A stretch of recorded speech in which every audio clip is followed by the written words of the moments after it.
Hi, I'm Alan Edwards, and I'm here today on my 60-year-old Lapworth 36 Papoose, and I'm going to talk about the instrument system on the boat.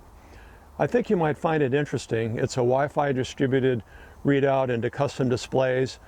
I have depth and wind and speed, and all of those had problems that you might find interesting how I solved them. I'll show that and talk about the race box, which takes all of these readings and corrects them with various different coefficients, and I'll show all that. So let's get started. The Tactic system has an AMR speed transducer, a wireless wind transducer, depth, 3 displays, a NEMA interface, and a compass. The best way to optimize your VMG to wind is to sail to a target speed, and that's what I like to do. To do that, you need good instrumentation. You need fast response and low noise. I was very disappointed with my Tactic system when I got it. The noise was much higher than what I had with my Moore knot meter, and the delay was very noticeable, particularly into my race box from the NEMA interface. Let me show you what I did to fix it. This graph shows the noise of the system as delivered by Tactic and what I got after I was done. You can see a vast improvement, I think, and you can see that the response time is quicker too.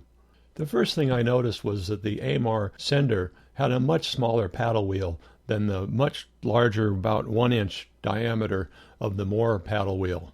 So I decided to get a new sender that had a bigger paddle wheel. I got a Signet sender, and the folks at Signet were nice enough to give me schematics so that I could interface to it. I'd already been through one disappointment, so I didn't want to just replace the AMR sender with the Signet sender, so I put it on the opposite side of the keel in the same location so I could do some comparisons. What I found was that it was very dependent on which tack I was on. One sender would be high on one tack, and then the other sender would be high on the other tack. The next thing I did was I made an interface box that took the two signals, digitized them, filtered them, took care of offsets, and sent them off to my race box. I was very happy with the result. I picked the Tactic system largely because of its wireless wind.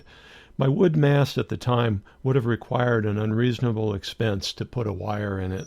But the Tactic wind is very nonlinear, with no way to correct it except through my race box. Here is a photo showing the position of the Tactic wind vane when it's reading 180 degrees. You can see that it's way off.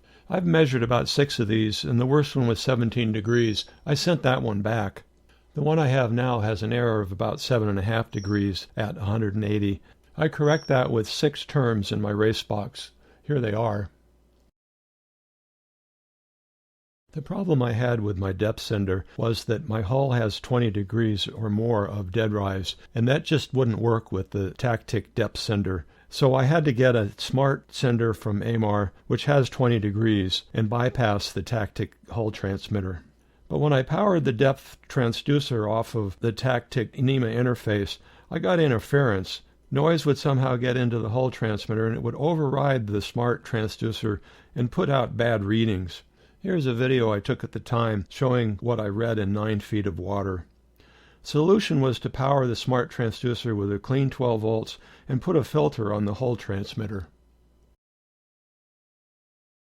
Here's the race box. Its job is to correct the readings from the different instruments. I'll talk a little bit about it as these correction factors go by on the screen. It communicates with the start line program through a Bluetooth interface, and it communicates to all the displays through Wi-Fi. It has an Intel Edison and a GPS receiver, which is connected to an external GPS antenna. It has 2 NEMA inputs.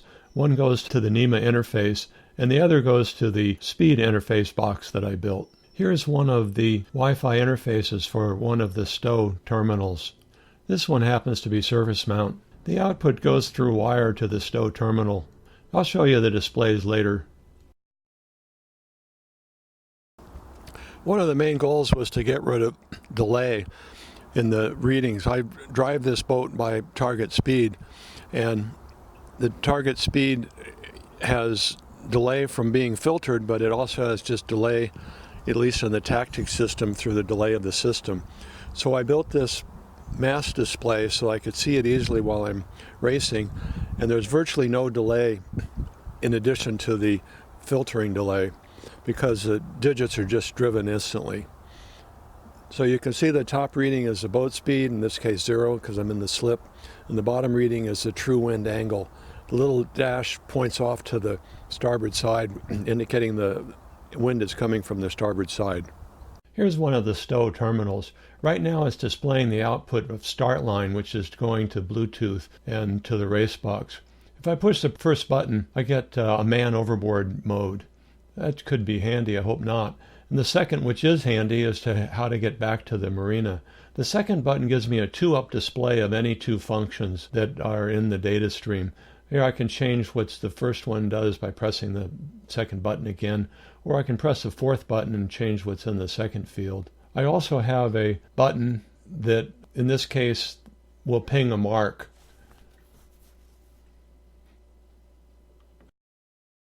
Finally, I want to show you, I built this double display here for the cabin, and that way I can see the boat speed and the wind speed when I'm down below, and I don't have to go up if I'm down here doing something, fixing lunch or something. And it's very convenient. It has one of these Wi-Fi receiver boards in it, so it again gets its information there, and this is just supplying power.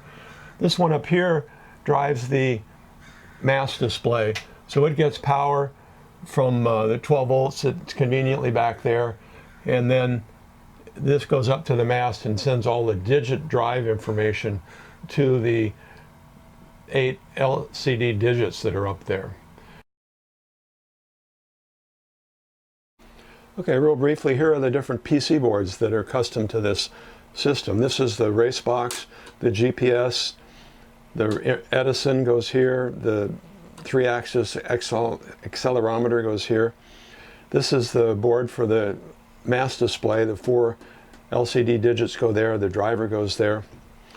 And this is the Wi-Fi interface for the display that's here down in the cockpit, or in the cabin.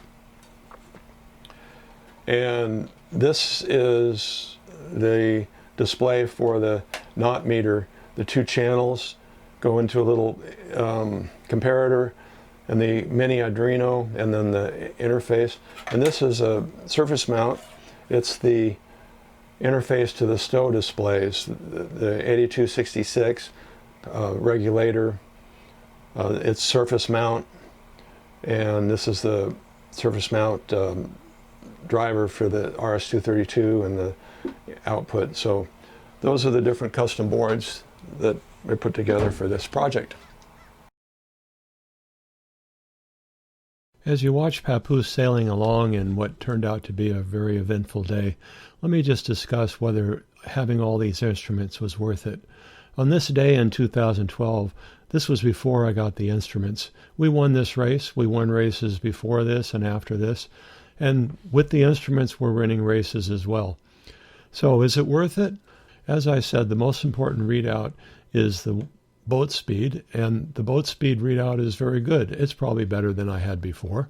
And it certainly is nice to have the true wind angle so I can tell where the wind is coming from. It would have been nice on this day to have the true wind speed because people reported it gusted up to 60 knots.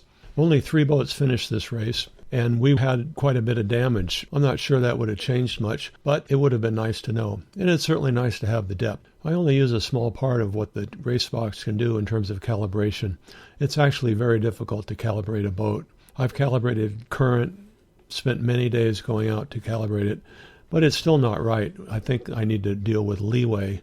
I have calibrated the wind indicator, and I get pretty good readings on that. All in all, it's worth it, but I think a good knot meter and a Windex is probably just fine. I hope you enjoyed this. Subscribe and visit my website.